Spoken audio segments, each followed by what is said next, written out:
ये कह रहे हैं कि ये जो ट्रेड डील हुई है ये मोदी सरकार की किसानों के साथ एक बार फिर से गद्दारी है। ट्रंप पिछले साल भर से बार बार कह रहा है, मैं इंडिया से ट्रेड डील करूंगा, अपनी शर्त पे करूंगा। शर्म नहीं आती इन लोगों को इस तरह की बात करते हुए।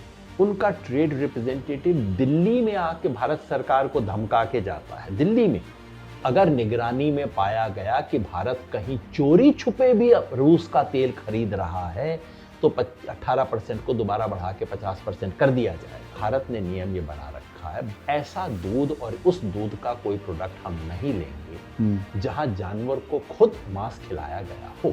माननीय शिवराज चौहान भारत के किसान को मूर्ख बना रहे हैं। राष्ट्रवादी 56 इंच छाती, और सामने वाला कह रहा है कि मैं और आप समझौता करें। शिवराज जी, आप भी जानते हैं कि उल्लू समझते हैं जनता को आप। नमस्कार, मैं हूं शरद शर्मा। आप देख रहे हैं शरद शर्मा ऑन ग्राउंड।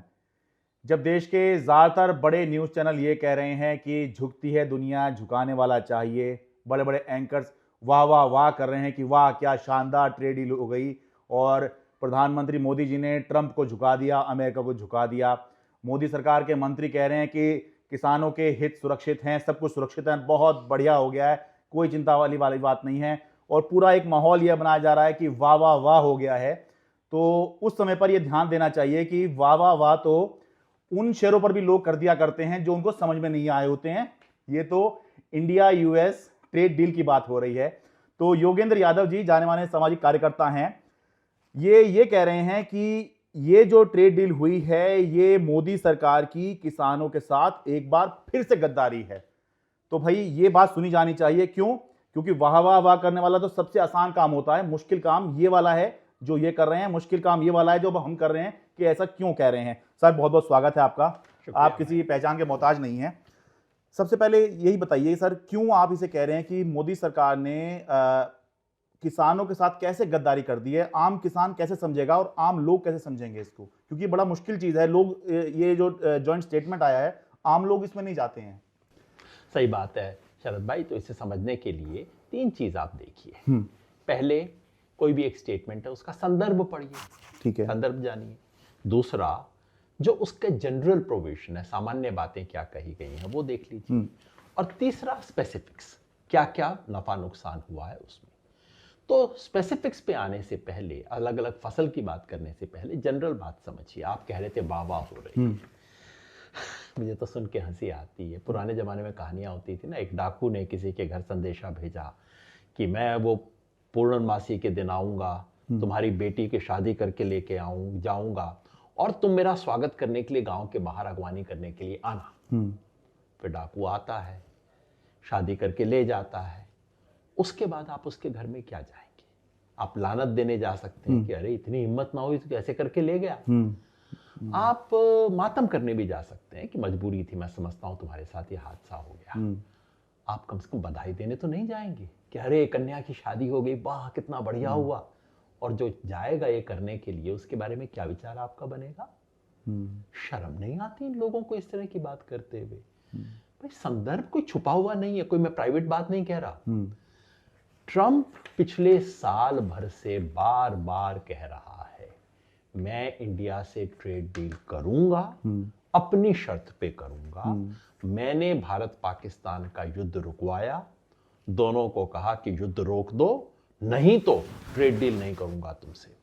उसके बाद कह रहा है कि जब से ट्रंप सत्ता में आया है, कह रहा है इंडिया बहुत ज्यादा टैरिफ लगाता है, मैं इन्हें सीधा करके दिखाऊंगा। बिल्कुल साफ साफ कह रहा है। उसने बढ़ाया अपना टैरिफ और पिछले कई महीनों में एक नहीं कई बार कह चुका है कि इंडिया को हम ठीक करेंगे। उनका ट्रेड रिप्रेजेंटेटिव दिल्ली में आके भारत सरकार को धमका के जाता है। दिल्ली में आए थे और भारत सरकार को धमकाने की भाषा में बोल के गए थे कि आपके टैरिफ कैसे हैं, हम इसको ठीक करवाएंगे। और 10 दिन पहले उनके रिप्रेजेंटेटिव ने बोला, पब्लिक में बोला कि डील तैयार है, हम सिर्फ ये इंतजार कर रहे हैं कि मोदी फोन करके ट्रंप से रिक्वेस्ट करें तब हम मानेंगे। पब्लिक में बोला हुआ है, कोई मैं आपको कोई निजी बात नहीं बता रहा, कोई कॉन्फिडेंशियल बात नहीं है। उसके बाद मोदी जी फोन करते हैं, मतलब गांव की भाषा में इसको कहते हैं कि नाक रगड़वाऊंगा पहले, उसके बाद दस्तखत करूंगा। तो अब बातचीत दोनों में क्या हुई है तो आपको मुझे नहीं पता, लेकिन वो सार्वजनिक रूप से बोल रहा है। और जब ट्रंप का ट्वीट आता है पहला, ऑपरेशन सिंदूर की तरह, पूरे देश को इसकी सूचना मोदी जी से नहीं मिलती, भारत सरकार से नहीं मिलती, ट्रंप से मिलती है। जबकि इंडिया का मामला या पाकिस्तान का मामला है, वो तीसरा कौन है जो कर रहा है? हाँ, वो दिया था। और अब ये जो भारत और अमेरिका का है जॉइंट स्टेटमेंट आया, बहुत बढ़िया बात है, ऐसा ही होना चाहिए। लेकिन उससे पहले पहली सूचना ट्रंप जी की ट्वीट से आती है। और उस ट्वीट में क्या लिखा है? मोदी की रिक्वेस्ट पर मैंने इसको साइन कर दिया है। तो उनका था ये बिल्कुल साधारण, नाक रगड़वाऊंगा पहले, उसके बाद करूंगा। तो मैं उसके बाद आप मातम कर सकते हैं, लानत भेज सकते हैं, आप बधाई देते हैं, उसके बाद बधाई देने वालों को शर्म नहीं आती कि क्या कर रहे हैं। चलिए, ये तो संदर्भ की बात है। अब हम ओवरऑल टेक्स्ट देखें, कृषि पे मैं भी आ रहा हूं, ओवरऑल टेक्स्ट देखें। टेक्स्ट क्या कहती है कि अमेरिका अपना जो टैरिफ है वो 18% कर देगा, भारत 0% कर देगा। इससे पहले क्या स्थिति थी? पहले स्थिति ये, ट्रंप के आने से पहले स्थिति ये थी कि अमेरिका, भारत जो भी एक्सपोर्ट अमेरिका में करता था उसके लिए अमूमन 3-4% टैक्स लगाया करता था, टैरिफ बोलते हैं जिसको, जिस पे ट्रंप को शिकायत थी। भारत कितना लगाता था? 30, 40, 100%, 200%। यूएस से इंपोर्ट होता तो महंगा होता था। हाँ, ठीक है। भारत, ट्रंप को इसी की शिकायत थी। तो उनका था 3-4, हमारा था 30, 40, 100। उन्होंने 3 को बढ़ा के पहले 50 किया, फिर घटा के 18 किया और हम ताली बजा रहे हैं, 18-50 से घट के 18 हो गया। ये इसी को कह रहे हैं झुकती है दुनिया, झुकाने वाला चाहिए। बताइए, 3 से उनका हो गया 18 और हमारा जो 30-40 था वो ज्यादातर केसेस में 0 हो गया है। और मुझसे कहा जा रहा है कि इसके ऊपर ताली बजाइए। मैंने, भैया मैं मातम कर सकता हूं, हो सकता है मैं मजबूरी में आपकी मजबूरी समझ जाऊं, यार कोई रास्ता नहीं था, ट्रंप कर रहा था, तुम्हारे पास कोई रास्ता नहीं। मजबूरी में आदमी चुप बैठता है, जश्न थोड़ी मनवाया जाता है। जश्न थोड़ी मनवाया जाता है उसका, है ना। ये बात जरूर देखिए, ट्रंप पूरी दुनिया के साथ ये कर रहा है। तो मोदी जी अगर कहें कि यार मजबूरी में फंस गया था, देखो हिम्मत नहीं थी मेरी, या मेरी आज देश की मजबूरी थी, मैं इतना समझ सकता हूं। मगर ये कहे कि अब इसके ऊपर लड्डू बांटो और मुझे आगे हार पहनाओ, ये काम तो ना होगा। फिर आप इसका जनरल प्रोविजन देखिए। अभी जो इसके अंदर एक बहुत महत्वपूर्ण चीज लिखी है, जो आज मुझे, मेरा भी ध्यान उस पर नहीं गया था। अच्छा। आज इंडियन एक्सप्रेस में अजय श्रीवास्तव जी का लेख है जिसने इस पर ध्यान दिलाया है।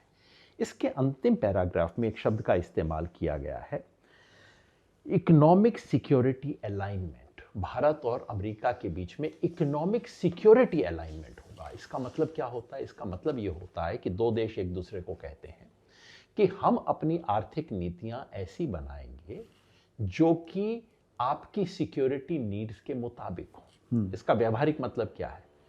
अगर भारत को एटॉमिक एनर्जी के लिए रूस से कुछ मिलता है, तो अमेरिका कह सकता है ये हमारी सिक्योरिटी के मुताबिक नहीं है, आपको भले ही सस्ता मिल रहा हो मत लीजिए। आपको चीन से कोई चीज मिल रही हो, अमेरिका कहेगा नहीं, ये हमारी सिक्योरिटी नीड्स के मुताबिक नहीं है।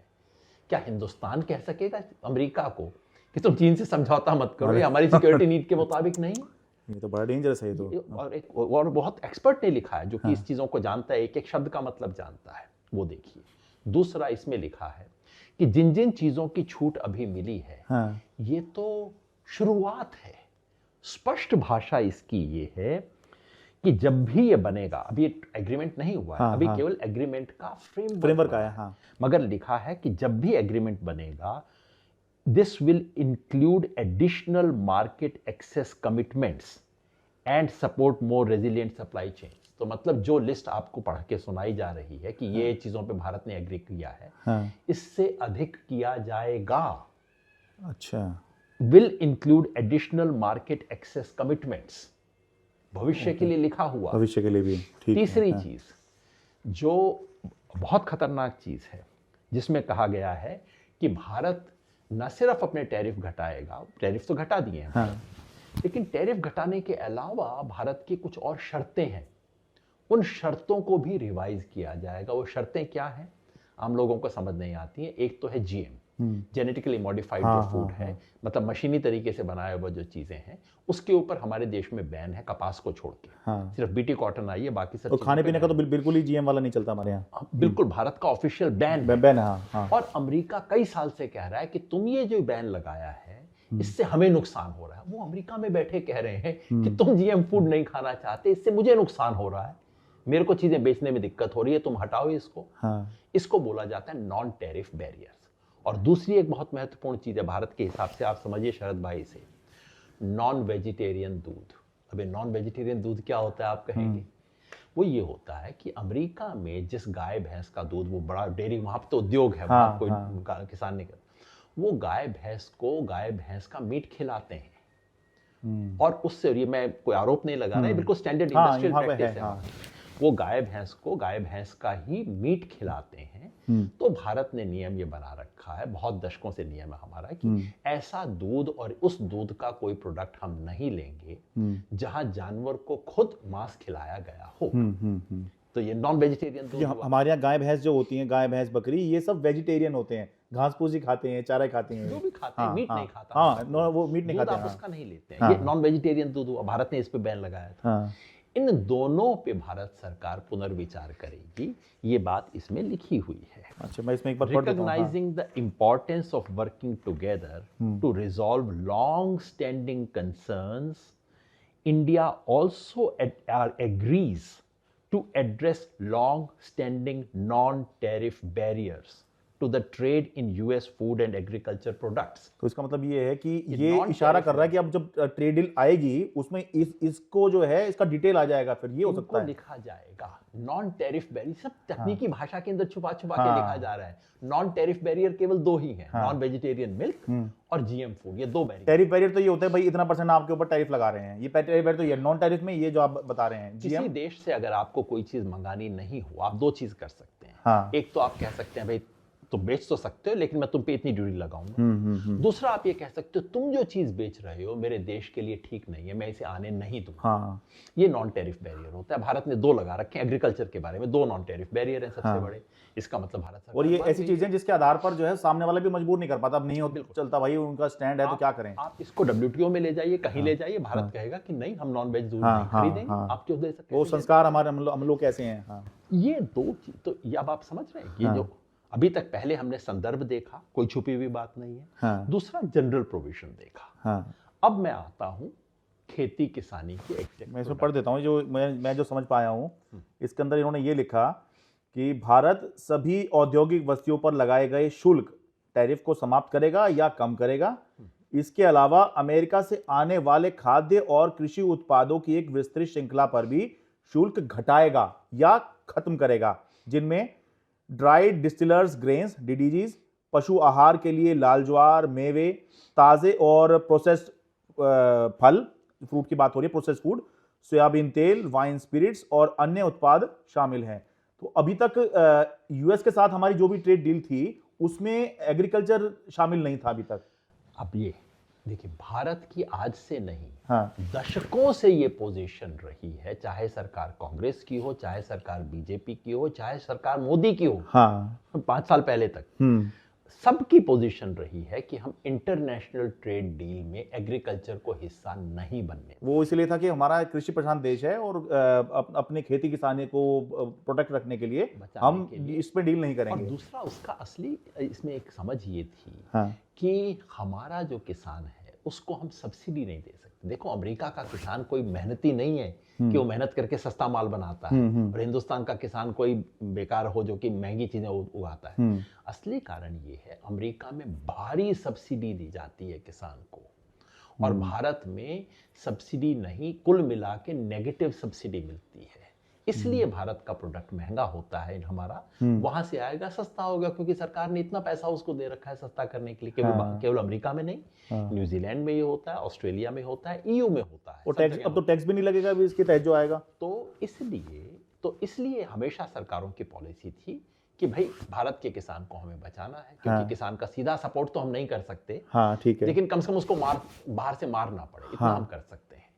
पहली बार उस लक्ष्मण रेखा को लांघा जा रहा है। अब पहली बार भारत सरकार स्पष्ट कह रही है कि अंतर्राष्ट्रीय समझौते में हम कृषि पदार्थों पे समझौता करेंगे। नंबर 1 ये लक्ष्मण रेखा लांघी गई है। नंबर 2, जैसा मैंने आपको बताया कि भारत सरकार जो आज एग्री कर रही है उससे आगे के लिए तैयार है, कमिटमेंट है ये कि जॉइंट और स्टेटमेंट में बढ़ाएंगे। है। हाँ। नंबर 3, ये जो नॉन टैरिफ बैरियर है, जीएम और नॉन वेज दूध, हाँ। दोनों पे समझौता करने की तैयारी हो गई है। लिखा नहीं है उन शब्दों में, तैयारी हो गई है। लेकिन अब आइए किन किन चीजों पे भारत सरकार अपना घटाने के लिए तैयार हो गई है, जो लिस्ट आपने पढ़ के सुनी। हाँ हाँ। ये महत्वपूर्ण इसलिए है कि हमारे शिवराज सिंह चौहान साहब बड़ी लंबी सी लिस्ट पढ़ के सुनाते हैं कि साहब ना तो हमने गेहूं में समझौता किया, ना चावल में वो समझौता एक बार पढ़ देता किया, हूँ, वो भाई ना हम एक तरफा मसाले बात में नहीं करते किया। हैं। हाँ। हाँ। वो शिवराज सिंह चौहान ने जो कहा है, केंद्रीय कृषि मंत्री हैं, वो ये कह रहे हैं ये समझौता भारत के लिए लाभकारी होगा। ऐसा कोई भी उत्पाद यहाँ नहीं आएगा जिससे हमारे किसानों को नुकसान पहुंचे। हमारी सभी फसलें सुरक्षित हैं। इस समझौते के तहत ना तो मक्का, ना गेहूं, ना चावल, ना सोयाबीन, ना पोल्ट्री उत्पाद, ना दूध पनीर, ना इथेनॉल, ना ईंधन, ना तंबाकू और ना ही ऐसे कोई कृषि डेयरी उत्पाद या मसाले शामिल किए जाएंगे जो हमारे किसानों के हितों को प्रभावित कर सकते हों। ये बात उन्होंने कही है। मतलब इन्होंने वो बार बार गिना रहे हैं, देखिए ना ये है ना वो है। हाँ। अब टीवी पे बोलने के लिए अच्छी चीजें हैं। अगर मेरे सामने बैठे होते तो मैं कहता, शिवराज जी आप भी जानते हैं कि उल्लू समझते हैं जनता को आप। इसमें जो उनकी लिस्ट है उसमें 3 तरह की चीजें हैं। पहली वो चीजें हैं जो अमेरिका भारत को बेच सकता ही नहीं है। चावल कैसे बेचेगा भाई अमेरिका? उनका चावल महंगा है, हमारा चावल सस्ता है।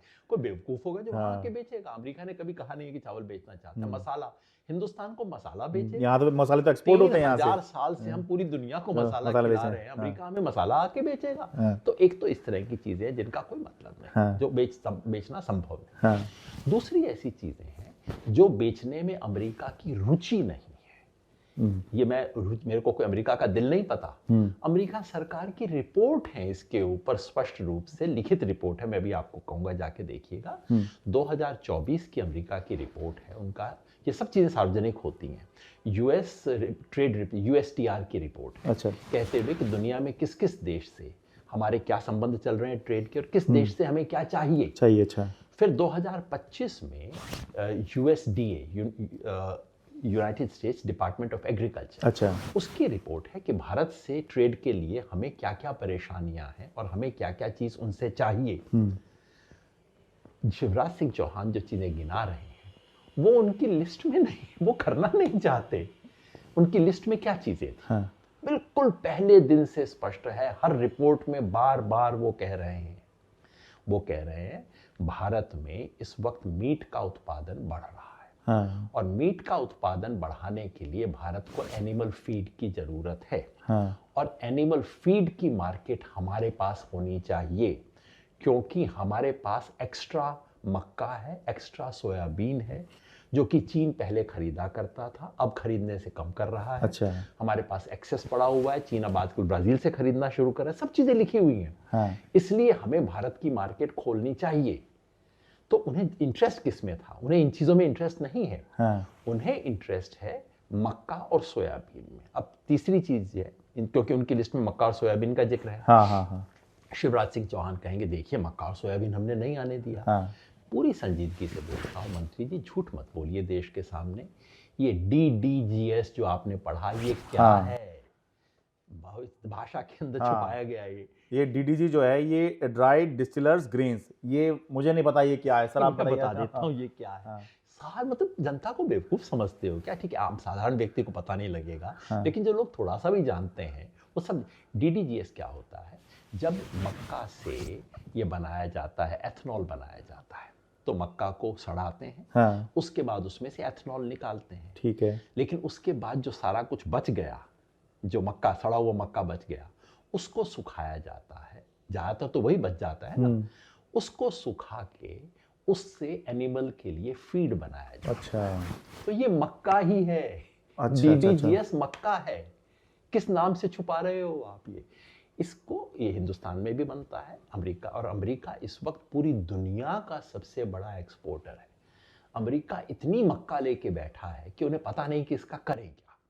तो अच्छा, वो उसको सड़ा के पब्लिक जो है, या पब्लिक को दिखाया जा रहा है कि भुट्टा और मक्का जो है उससे कोई मतलब नहीं है, लेकिन वो पशु चारे के तौर पर उसको ये देना चाह रहा है। भाई हिंदुस्तानियों को अमेरिका का भुट्टा लेके सेक के खाएंगे नहीं, भुट्टे हाँ। का प्रयोग सेक के खाने में नहीं होता। आप और मैं कभी कभार खा लेते हैं, मेरे हाँ। जैसे लोगों को बचपन हाँ, की हाँ, आदत है, हाँ, जहां भुट्टा दिख जाता है थोड़ा हाँ, सा लार हाँ। लपक पड़ती है। लेकिन आजकल कॉर्न का इस्तेमाल ना तो भुट्टा खाने के लिए होता है, वो तो ठीक है। 0.1% भी नहीं होता होगा। हाँ। आजकल लोग मक्के का आटा भी बहुत कम खाते हैं। हम्म। सारा मक्का का उत्पादन भारत में जो हो रहा है और बढ़ रहा है, बिहार में, बंगाल में बढ़ गया है, वो इसलिए बढ़ा है कि उसका एनिमल फीड के लिए इस्तेमाल हो रहा है, चिकन फीड के लिए इस्तेमाल हो रहा है उसका।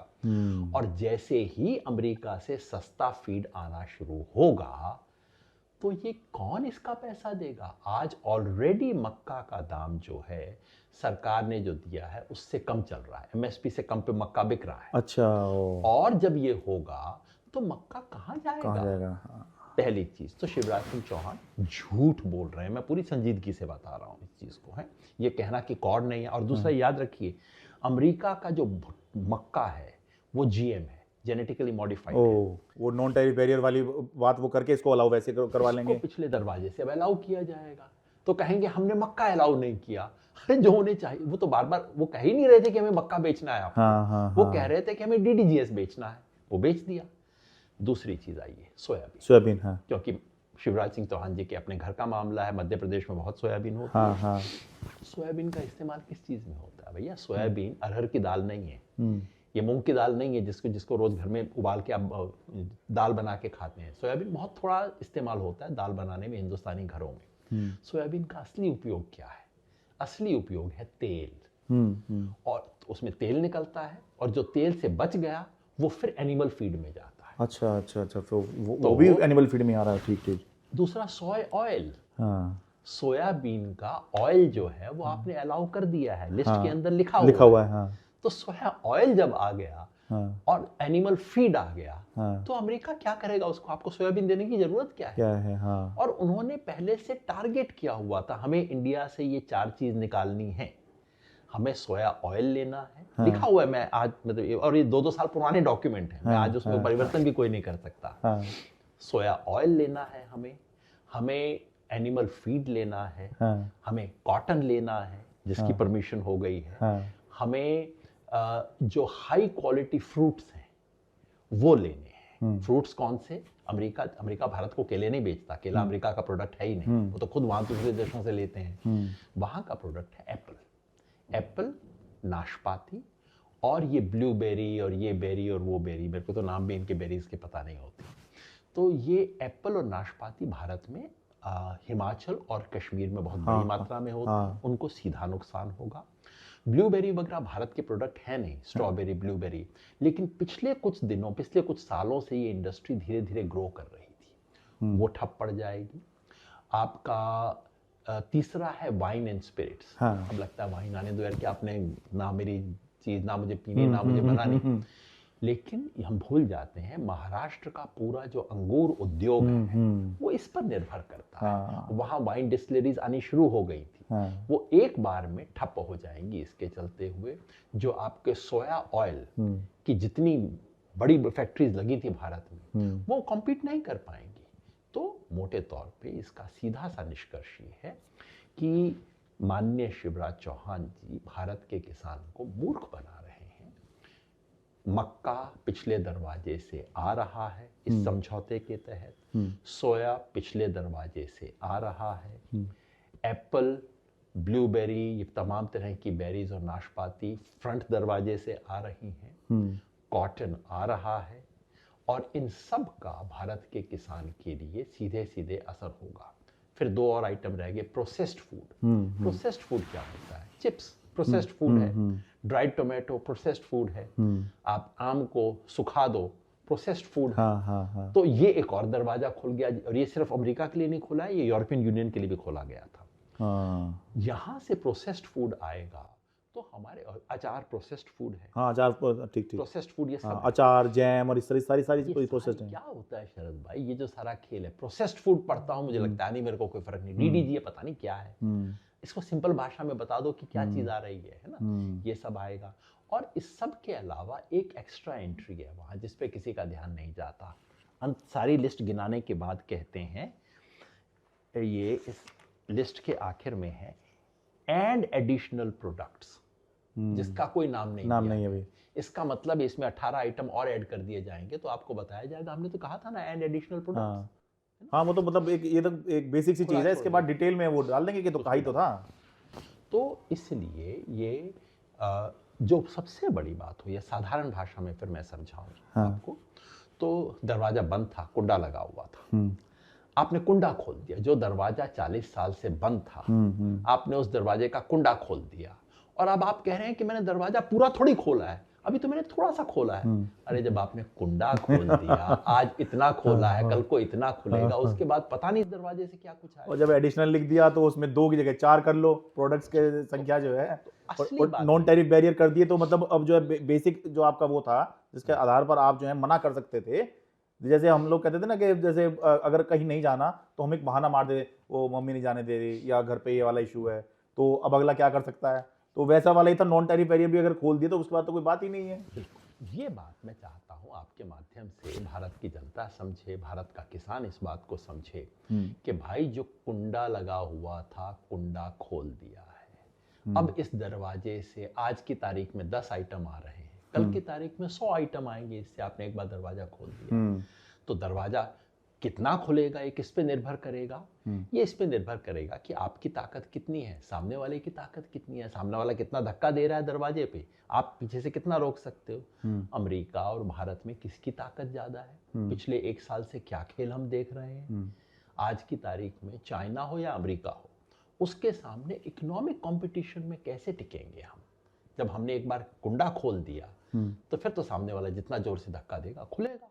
और मैं तो सर इसमें एक चीज़ और कह रहा हूँ कि आप जैसे कह रहे हैं ना कि कौन ताकतवर है, आप ये देखिए कि अमेरिका ये कह दे रहा है कि भारत जो है रूस से तेल नहीं खरीदेगा, और हमारी इतनी हिम्मत नहीं हो रही कि हम ये कह दें नहीं ऐसा नहीं होगा, और बोला नहीं जा रहा, सरकार पे मंत्रियों पे टाल रहे हैं, उससे पूछ लो उससे पूछ लो।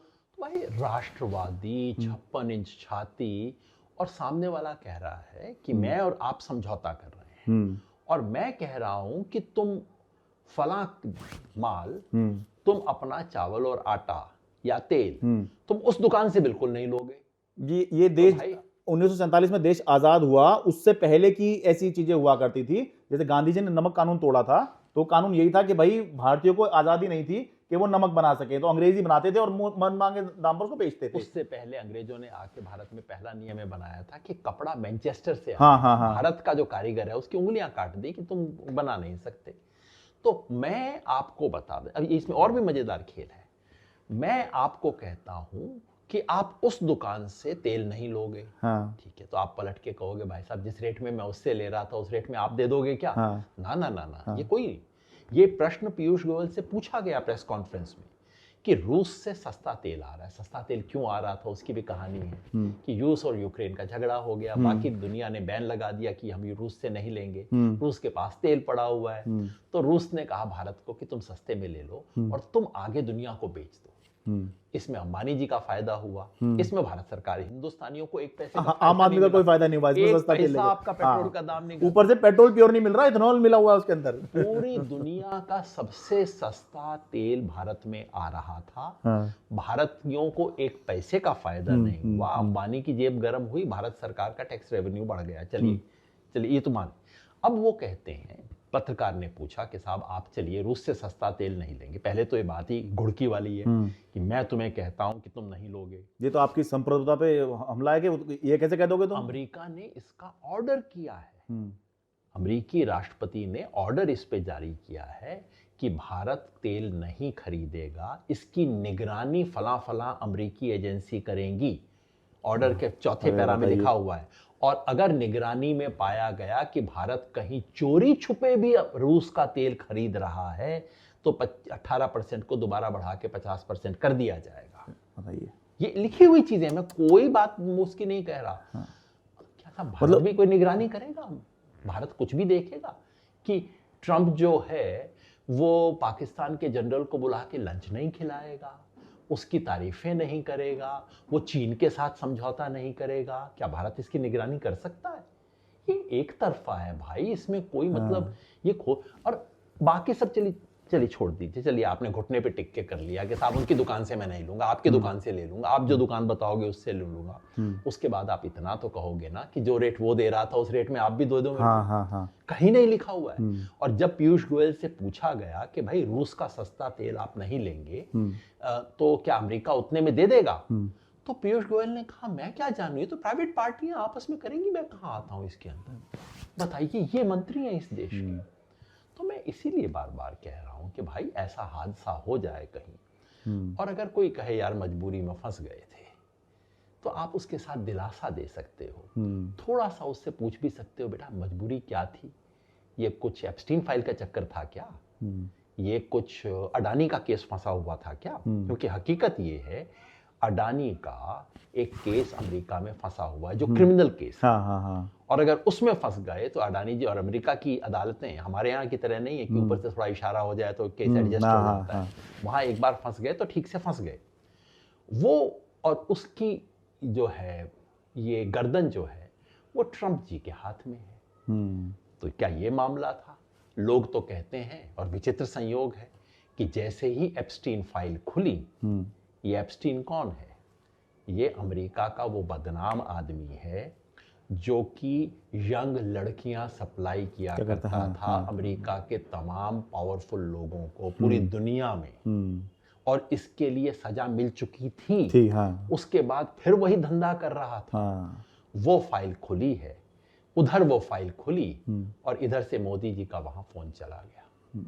अब इसमें क्या संबंध है कोई नहीं कह सकता, लेकिन सवाल तो बनता है ना कि क्या मजबूरी रही होगी कि आपने ऐसा किया। तो ये जो चैनल वाले आपके पुराने मित्र जितने भी हैं बड़ी बड़ी चैनलों में जो इस पे डुगडुगी मचा रहे हैं, उनको मैं हाथ जोड़ के इतना ही कहूँगा, थोड़ा तो शर्म कर लो यार, डुगडुगी तो मत बचाओ। आप कह सकते हो मजबूरी थी, आप कह सकते हो मजबूरी एप्स्टीन फाइल की नहीं थी, कुछ और मजबूरी थी, आप कह सकते हो कोई मजबूरी नहीं थी, ये हमें कुल मिला के इस वक्त और पूरा देश आपके साथ खड़ा होगा भाई। जब देश का मामला होता है और अंतर्राष्ट्रीय पदल पे जाते हैं तो सरकार का मतलब ही देश हो जाता है, हम ये मानते हैं। लेकिन कम से कम ऐसे तो मत करो कि यहाँ पे ऐसे की तैसी करने की तरफ बढ़ रहे हैं और जो है आप जो है इसमें वाह वाह वाह झुका दी दुनिया, ये सब चल गया। तो फिर आखिरी में बस ये पूछता हूँ मैं, अब ये लग रहा है कि भाई ये दरवाज़ा खुल रहा है, तो क्या किसान संगठन, आपने बहुत आंदोलन किए, सिंगू बॉर्डर पर हमने देखा खूब आंदोलन चले, तो क्या अब किसान कुछ आंदोलन करने की सोच रहे हैं क्या? क्योंकि एक बार अगर साइन हो गया ये एग्रीमेंट तो फिर तो उससे पीछे हटना बड़ा मुश्किल हो जाएगा सरकार के लिए। संयुक्त किसान मोर्चा जो कि जिसने 13 महीने दिल्ली के अंदर वो घेरा डाला, और जो देश के किसानों का सबसे बड़ा मोर्चा है, उसने ऑलरेडी कॉल दे दिया है। उसने कहा है कि ये देश की संप्रभुता के साथ समझौता है, हिंदुस्तान के किसान पे हमला है। 12 तारीख की जो भारत बंद की कॉल है उसको सपोर्ट किया है उसने, और साथ में इस पे लंबे संघर्ष का ऐलान कर दिया है।